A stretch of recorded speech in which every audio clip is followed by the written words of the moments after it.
नमस्कार, सबसे बड़ा मुद्दा देख रहे हैं आप। मैं हूं अनामिका पांडे। चमोली के जोशीमठ में 7 फरवरी को ग्लेशियर टूटा, पूरे इलाके में तबाही मच गई। ऋषि गंगा और धौली गंगा में सैलाब आ गया।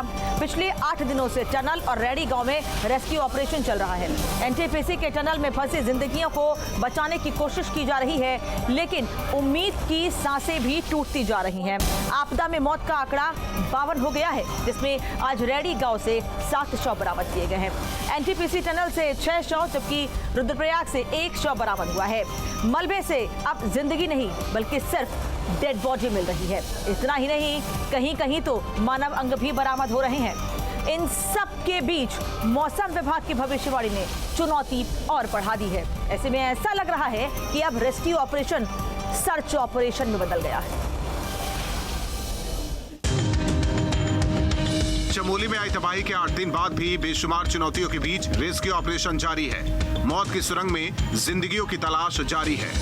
520 मेगावाट की एनटीपीसी की तपोवन विष्णु घाट पावर प्रोजेक्ट की सुरंग में फंसे लोगों को बचाने के लिए पिछले 1 हफ्ते से सेना, एनडीआरएफ, एसडीआरएफ और आईटीबीपी का संयुक्त ऑपरेशन युद्ध स्तर पर चल रहा है।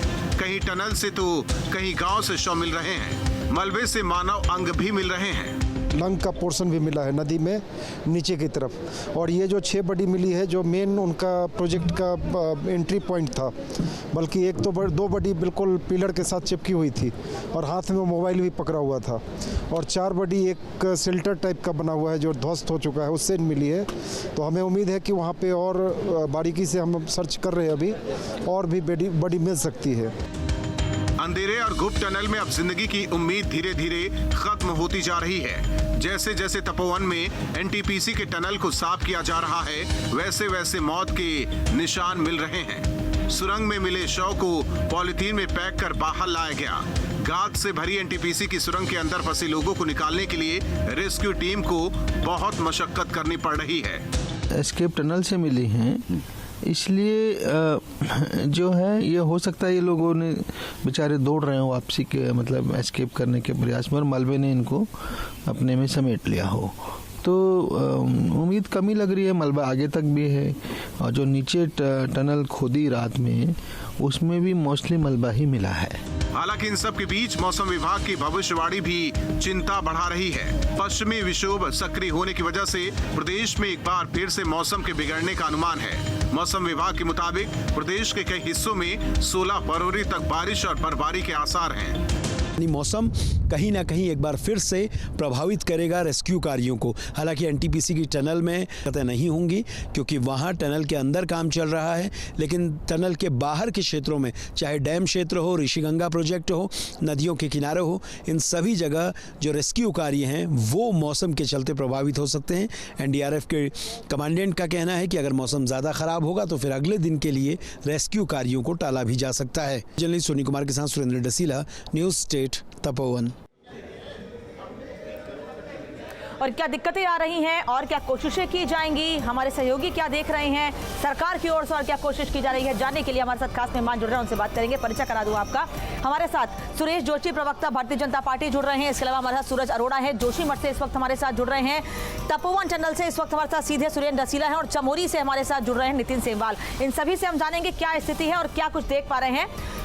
सुरेश जी, सबसे पहले मैं आपसे समझूंगी कि कोशिशें सरकार के एंड से क्या की जा रही है, फिर सहयोगियों से जानूंगी कि वो क्या कुछ देख पा रहे हैं, आप लोगों की कोशिश और वहां प्रशासन की क्या कोशिशें हैं। अब सरकार आगे क्या करेगी कि रेस्क्यू ऑपरेशन और तेज हो, क्योंकि मौसम बिगड़ सकता है, दिक्कतें हो सकती हैं। देखिए, जो ये दुखद घटना हुई है उसमें सरकार की ओर से हर स्तर, हर संभव वो सभी प्रयास किए जा रहे हैं कि जो जल्दी से जल्दी हम लोग जो है, जो ये आपदा आई है, इस आपदा में जो जनहानि हुई है, अगर अब टनल के अंदर से जिस तरह से भी आपने अपने उत्तराखंड के डीजी साहब का बयान सुना जी, और एनडीआरएफ के भी तिवारी जी का बयान सुना, तो आशाएं तो थोड़ा कम ही लग रही हैं कि अब टनल के अंदर हमको जो है कि अपने जीवित लोग मिलेंगे वहां पर। लेकिन उसके बाद भी जो है कि जिस तरह से अभी भी कुल 52 हमारी बॉडीज ही मिली हैं, लेकिन काफी ज्यादा संख्या में लोग लापता हैं। इसके लिए सरकार की पहली प्राथमिकता ये है कि भाई जो भी लोग लापता हैं उनकी शिनाख्त किसी न किसी रूप में सख्त हो और साथ ही साथ वहां का जो एरिया है, जो रेडी गांव से लेकर के सारे गांव प्रभावित हैं, उन गांवों में हम कैसे जल्दी से जल्दी सुविधाएं दें। कल ही मुख्यमंत्री जी ने आप सबको अवगत कराया कि हमने 12 गांवों में बिजली की सप्लाई को कंटिन्यू कर दिया है और वहां के राशन पानी और सारी व्यवस्थाओं के लिए हम लोग लगे हुए हैं सर। साथ ही देखिए साथ ही साथ हम लोगों का ये प्रयास भी जारी है कि भाई अधिक से अधिक वहां पर को जो हमने जितना हम कैपेसिटी उस जगह की है उतनी, चाहे सेना हो, आईटीबीपी हो, एनडीआरएफ हो, एसडीआरएफ हो, लोकल प्रशासन हो, प्रदेश स्तर का प्रशासन हो, सभी लोग वहां पर को जो है कि बहुत ही तल्लीनता से और तत्परता से काम कर रहे हैं। इसमें कोई दो राय नहीं है सुरेश जी, इसमें कोई दो राय नहीं है कि प्रशासन, लोकल प्रशासन, अधिकारी या सरकार या मुख्यमंत्री की ओर से कोशिशें नहीं की गई। तुरंत मुख्यमंत्री भी मौके पर पहुंचे, हमने भी देखा है, और लगातार अधिकारियों से बातचीत भी कर रहे हैं। हम ये समझना चाहते हैं कि मौसम खराब होता है, जैसे कि 14-17 फरवरी तक अलर्ट जारी किया गया है कि बारिश होगी, बर्फबारी हो सकती है, ऐसे में कीचड़ और ज्यादा हो सकता है, मलबा वहां पर और ज्यादा बढ़ सकता है, बारिश के साथ, पानी के साथ आ सकता है। उसको लेकर क्या कुछ और ज्यादा आधुनिक तरीके से और क्या कोशिशें सरकार की ओर से और प्रशासन को क्या निर्देश सरकार की ओर से दिए जा रहे हैं, ये समझना चाहेंगे संक्षेप में आपसे। नहीं, पहली बात तो मैं आपको ये बताऊं कि जब मलबा वहां 30-30 फीट तक मलबा भर गया था और पूरे टनल के अंदर गाज चली गई थी, तो उसके लिए जो है कि जो भी हम आधुनिक मशीनें हमारी थी, हमने सारी मशीनें भी वहां पर लगाई।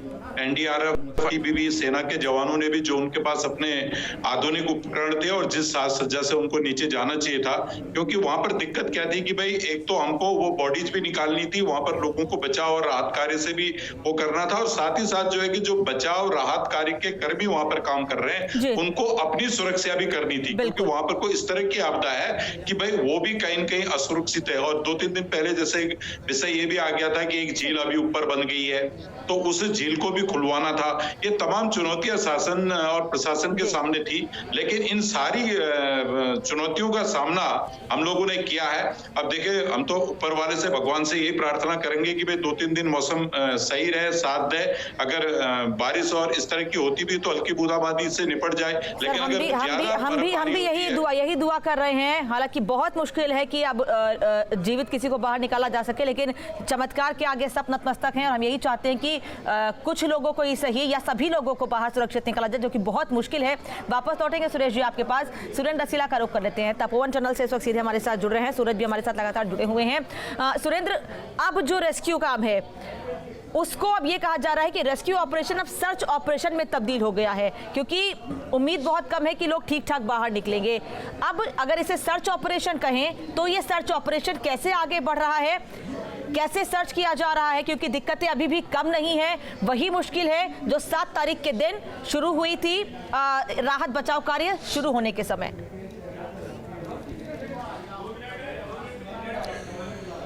बिल्कुल अनामिका, देखिए ये सर्च ऑपरेशन लगातार चल रहा है, क्योंकि जो टनल है, टनल पूरे तरीके से मलबे में भरी हुई है। अभी भी करीब 145 मीटर तक ही उसमें खुदाई हो पाई है, उसमें मलबा निकाला जा सका है।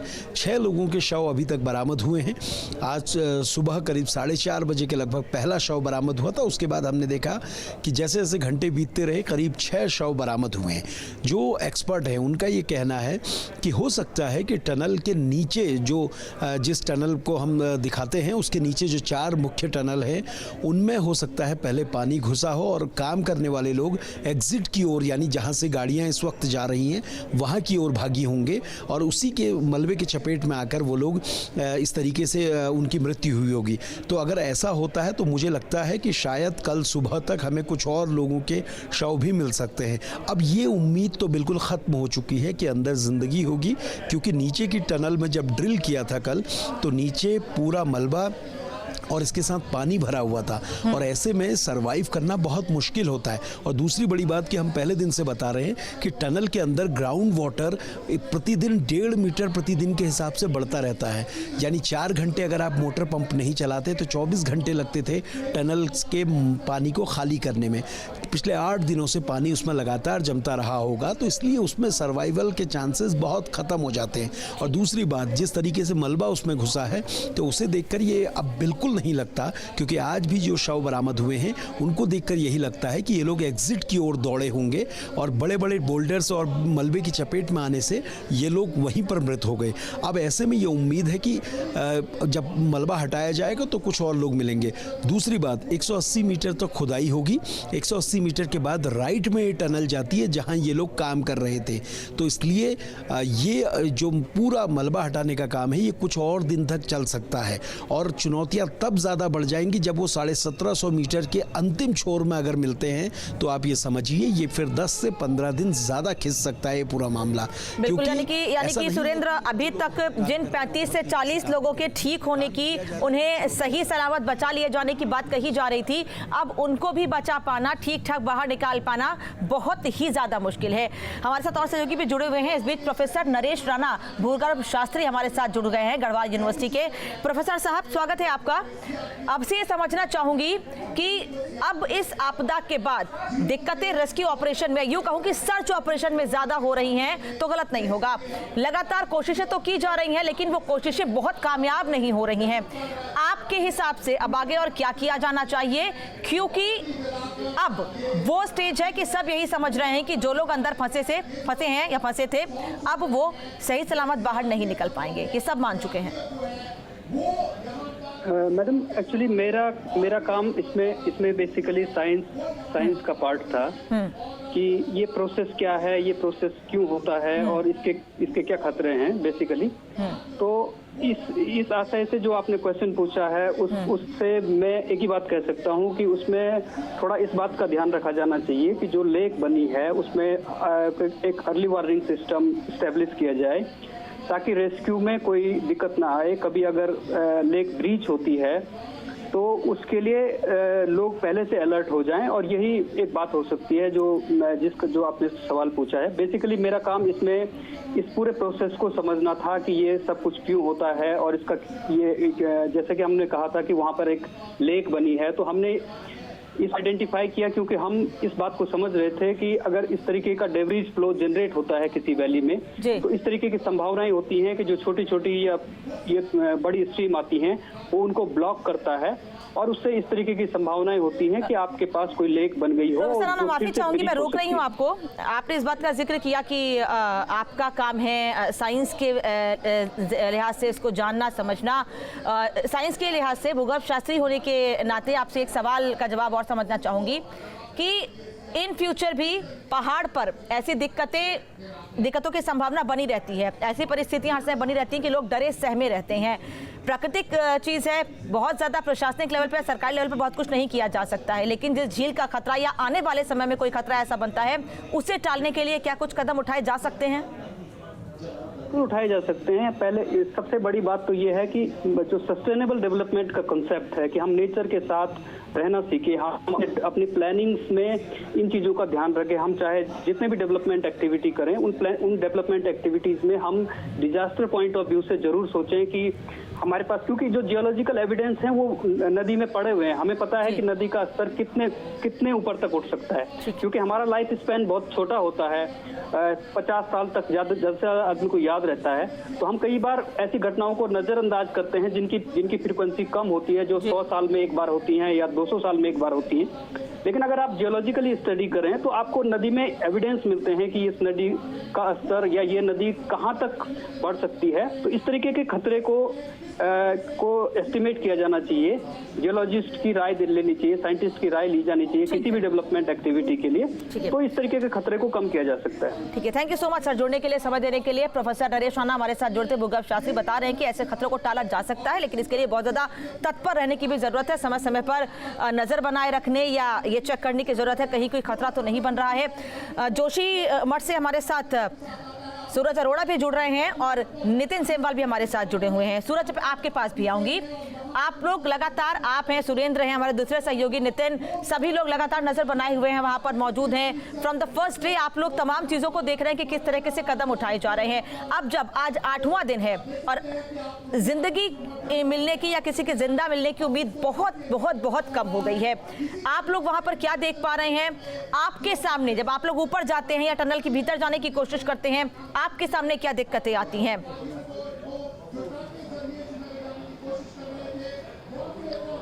देखिए, रेणी गांव में और ऋषि गंगा प्रोजेक्ट में मैं पिछले करीब 8 दिनों से मौजूद हूं और लगातार देख रहा हूं कि मलबा जो है वो बहुत ज्यादा है।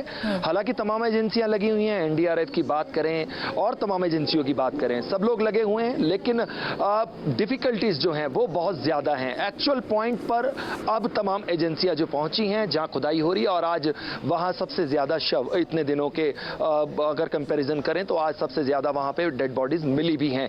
लेकिन ये एरिया बहुत लंबा है, बहुत बड़ा है, करीब मान के चलें कि कुछ भी नहीं तो 300 मीटर के आसपास का एरिया है जहां पर शव मिलने की पूरी उम्मीद है। लेकिन जो एग्जैक्ट पॉइंट है वहां इस समय पहुंची हैं एजेंसियां, एनडीआरएफ लगातार जो सर्च ऑपरेशन है वो एनडीआरएफ का चल रहा है। लेकिन हालात जो हैं वो इतने आसान है नहीं, और अगर मौसम जिस तरह से भविष्यवाणी हुई है कि अगले 2 दिन खराब रह सकता है, अगर मौसम खराब रहता है तो इसमें कई गुना और ज्यादा इजाफा हो जाएगा इन मुश्किलों में। तो देखना होगा कि आगे मौसम की मेहरबानी किस तरह से रहती है। लेकिन अगर कोऑर्डिनेशन की बात करें, टीम में अपने अपने स्तर से सब लगी हैं, सब बहुत मेहनत कर रहे हैं, लेकिन कहीं ना कहीं कोऑर्डिनेशन की कमी जरूर दिखाई देती है। और अगर कहें कि जिस तरह से दिन में भी बात हुई कि लकीर के फकीर बनकर जो अलग हटकर काम किया जा सकता है वो नहीं किया जा सकता, उसके लिए कुछ अलग रास्ता अपनाना, अख्तियार करना बहुत जरूरी है। तो इस त्रासदी ने इतना जरूर सिखाया है कि अगर इन चीजों से निपटना है और जल्दी निपटना है तो कुछ अलग रास्ता, कुछ अलग एक्सपर्टीज जरूर अख्तियार करने पड़ेंगे। ठीक है, सूरज वापस लौटेंगे आपके पास, और हमारे साथ सूरज जोशी भी जुड़े हुए हैं, इसके अलावा सुरेंद्र डसीला जी भी जुड़े हुए हैं हमारे साथ, सुरेंद्र डसीला जुड़े हुए हैं, सुरेश जी भी हमारे साथ हैं, नितिन सेमवाल भी हमारे साथ जुड़े हैं जोशीमठ से। नितिन, आप लोगों के बीच जा रहे हैं, लोगों से बात कर रहे हैं, इन सब के बीच कई लोग ऐसे हैं जो अपनों का इंतजार अभी भी कर रहे हैं, कहीं ना कहीं एक उम्मीद लगाए बैठे हैं कि शायद कोई ठीक ठाक बाहर निकल आए, उनमें नाराजगी भी देखने को मिली है। किस बात की नाराजगी है? क्योंकि सबसे ज्यादा नाराजगी प्रशासन से ही उनकी है कि बहुत अच्छे से काम नहीं हो रहा है, लेकिन प्रशासन कह रहा है, एसडीआरएफ एनडीआरएफ की टीम से हम जो हेड हैं उनसे आप लोग बात कर रहे हैं, वो कह रहे हैं हमारी पूरी कोशिश है, कहीं कोई कमी नहीं है। फिर नाराजगी किस बात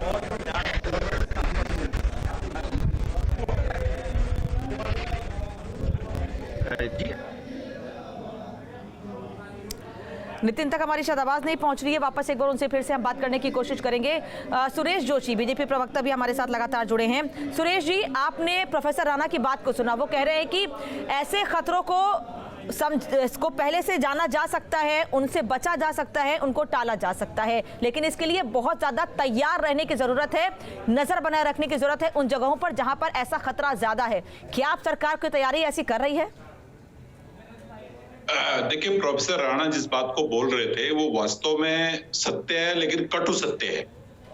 प्रश्न ये है कि शासन अपनी तरफ से जो उसके कानूनी अधिकार हैं उनको भी वो चलाने की कोशिश करता है, प्रशासन भी करता है, शासन भी करता है। लेकिन यहाँ पर प्रश्न ये खड़ा होता है कि आखिर हम प्रकृति के साथ स्वयं हम कितनी उसकी संवेदनशीलता को समझ रहे हैं, या कितना उसके प्रति हमारी संवेदनशीलता है, वो कहीं न कहीं हम लोग चूक करते हैं। अभी आपने देखा होगा कि जैसे उत्तराखंड के अंदर चाहे हम देहरादून की बात करें या पौड़ी गढ़वाल या उधर कुमाऊं की बात करें, लोगों ने क्या शुरू किया है कि जो नदियां हैं, नदियों के एकदम नियरेस्ट जाकर के घर बनाने शुरू कर दिए हैं, नियरेस्ट जाकर के चीजों को खड़ा करना शुरू कर दिया है। लेकिन जो उन्होंने प्रोफेसर राणा ने एक बहुत बड़ी बात की कि भाई नदी का या नाले का या ग्लेशियर का जो स्वरूप है वो कहीं न कहीं उसके जीवाणु किसी न किसी रूप में आज भी मौजूद है। अगर आप नदी से 50 मीटर, 60 मीटर, 70 मीटर ऊपर देखोगे तो आपके वो पत्थर आज भी मिलेंगे। तो इसका मतलब कभी न कभी 50, 100, 200 साल पहले नदी ऊपर आई थी, लेकिन हम आज ये मान रहे हैं कि 20 साल, 30 साल से नदी। सुरेश जी, तो क्या हम इसको माने कि अब सरकार की ओर से या प्रशासन को ऐसे निर्देश दिए जाएंगे कि ऐसे लोगों पर नजर बनाए जो नदी के आसपास घर नहीं बनाए या जहां पर खतरा है उन जगहों पर ना बसें जाकर? बहुत संक्षेप में देखिए अनामिका जी, मेरी तो इस पे बहुत स्पष्ट राय है, ये मेरी वैसे व्यक्तिगत राय है कि शासन को, प्रशासन को बहुत कड़ाई से फैसले लेने पड़ेंगे। ये बहुत सामान्य रूप में होने वाला नहीं है। देखो, शासन प्रशासन बार बार कहता है, उनको दंडित भी करता है, कोर्ट के आदेश भी आते हैं, लेकिन लोग फिर 2 साल 3 साल तक पीछे हटते हैं, फिर फ्रंट हो जाते हैं। इसलिए इस पे बहुत मतलब मैं कह सकता हूं कि बहुत कड़ाई से हमको इसको लेना पड़ेगा और इसके लिए मतलब कानून में भी हमको संशोधन करना पड़ेगा, अपने नियम कानूनों में संशोधन करना पड़ेगा कि भाई जो प्रकृति है उसके साथ हम छेड़छाड़ न करें। हमारा जो डेवलपमेंट है उस डेवलपमेंट को, जैसे अगर हमको सड़कें बनानी है, कहीं पर हमको लगता है कि ग्लेशियर खिसक रहा है तो वहां पर को हमको सड़कों के स्वरूप को बदलना पड़ेगा। देखो सड़क तो हमको चाहिए, हमको 12 मीटर की सड़क भी चाहिए, 10 मीटर की सड़क भी चाहिए, हमको अच्छा स्कूल भी चाहिए, पानी भी चाहिए, बिजली भी चाहिए, लेकिन नई टेक्नोलॉजी को एडॉप्ट करते हुए, अपने भूवैज्ञानिकों की राय को लेते हुए इन सब विषयों पर तो कि हमको टेक्नोलॉजी का सहारा लेना पड़ेगा और उस सहारे के आधार पर हमको डेवलपमेंट करना पड़ेगा। और जो लोग नहीं मानते हैं उन पर बहुत कानून की तरह से सख्त कार्रवाई करनी मान के पड़ेगी। चले कि अब सरकार और प्रशासन इस पर नजर बना के रखेंगे कि कोई कहीं भी ऐसी जगह पर ना बसे। निश्चित तौर पर ठीक है, चलिए इस बात को हम आज आप भी अश्योर कर रहे हैं और हम देखेंगे कि कोशिश सरकार की ओर से, प्रशासन की ओर से क्या की जाती है। सुरेंद्र, आप खुद उत्तराखंड से हैं, इन चीजों को बहुत करीब से आप भी समझते हैं। क्या ये पॉसिबल है कि जो इंटीरियर एरियाज हैं वहां पर भी नजर बनाई जा सके कि कहीं कोई नदी के पास या किसी ऐसी जगह पर नहीं बस रहा है जहां पर बहुत ज्यादा खतरा हो, इनको रोक पाना सरकार के बस में? क्योंकि हमेशा ये कहा जाता है कि वो लोग जिनको परेशानी होगी अगर उन्हें रोका जाता है तो सरकार के किसी पार्टी के वोट बैंक पे भी असर पड़ सकता है। अब सरकार या कोई भी पार्टी उससे ऊपर उठकर काम करेगी, लोगों को रोक पाएगी कहीं ऐसी जगह पर ना बसे जहां खतरा हो?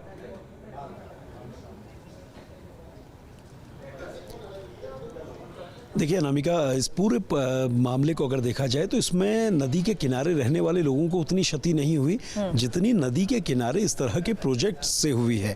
अगर प्रोजेक्ट, क्योंकि हाइड्रो प्रोजेक्ट उत्तराखंड के विकास के लिए भी ज़रूरी है, लेकिन इनका एक कहीं ना कहीं एक मानक तय करने होंगे, किस डिस्टेंस में बनेंगे, कहाँ पर बनेंगे, सीधे तौर पर क्या नदी के मुहाने पर बनेंगे या पहाड़ से जहाँ बड़े ग्लेशियर हैं उनसे कितनी इसकी दूरी होगी, कम से कम ये तो तय करना ही होगा। क्योंकि अगर आप नहीं करेंगे तो इस तरीके की दिक्कतें बाद में भी हो सकती हैं।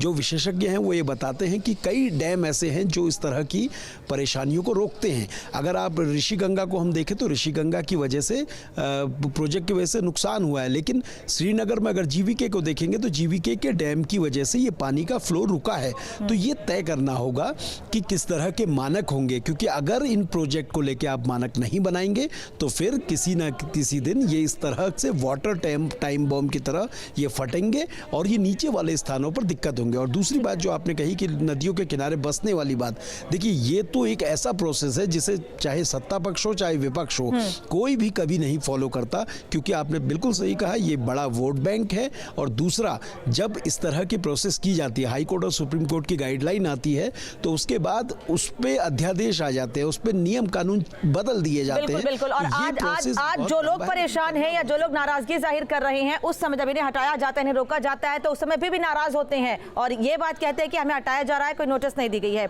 हमें कोई नोटिस नहीं दिया गया है। सूरज, जो बात मैंने नितिन से पूछी थी उसका जवाब मैं आपसे समझना चाहूंगी, क्योंकि आप लोग लगातार लोगों से बातचीत कर रहे हैं। किस बात को लेकर नाराजगी है, कहाँ कमी लग रही है लोगों को?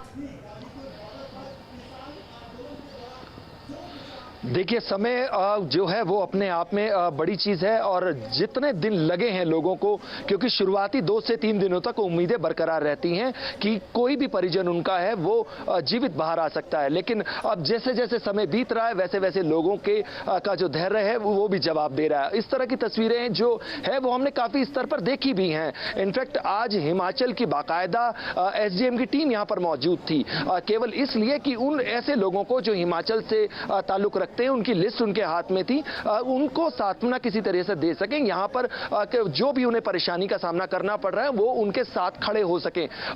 लेकिन वो केवल हिमाचल की बात थी, इस तरह के बहुत सारे राज्य, कई राज्यों से ऐसे लोग हैं जो इधर बदर ठोकरे खा रहे हैं, परेशान हो रहे हैं लगातार। हालांकि ऐसा नहीं है कि प्रशासन उन्हें जवाब नहीं दे रहा या बात नहीं कर रहा, निश्चित तौर पर उन्हें जवाब मिल भी रहा है, बात भी कर रहा है, लेकिन बातों से बात नहीं बनती, बात काम से बनती है। और काम जिसके लिए वो यहाँ आए हैं वो निश्चित तौर पर उनका हल हो नहीं पा रहा। ये बड़ी समस्या उन लोगों के सामने आ रही है और ऐसे लोग इसी को लेकर सूरज, इन लोगों की नाराजगी भी सामने आ रही है। धन्यवाद सुरेश जी आपका। और प्रोफेसर नरेश हमारे साथ जुड़े थे, उनका एक बार फिर से आपका बहुत बहुत धन्यवाद। इसके अलावा हमारे साथ हमारे सहयोगी जुड़े हुए थे, सुरेंद्र भी हमारे साथ है। आप सभी का बहुत बहुत धन्यवाद जुड़ने के लिए, जानकारी के लिए। तो कुल मिलाकर ये कहा जा सकता है कि जो नाराजगी लोगों की सामने आ रही है वो अपनी जगह सही है, लेकिन जब इन लोगों पर कार्रवाई की जाती है या जब इनको हटाने की कोशिश की जाती है, इन्हें सहयोग करना चाहिए। टीमें तो अपना काम लगातार कर रही हैं। उम्मीद एक बार फिर से बनाएंगे कि शायद ठीक ठाक कोई बाहर निकल आए। फिलहाल इतना ही।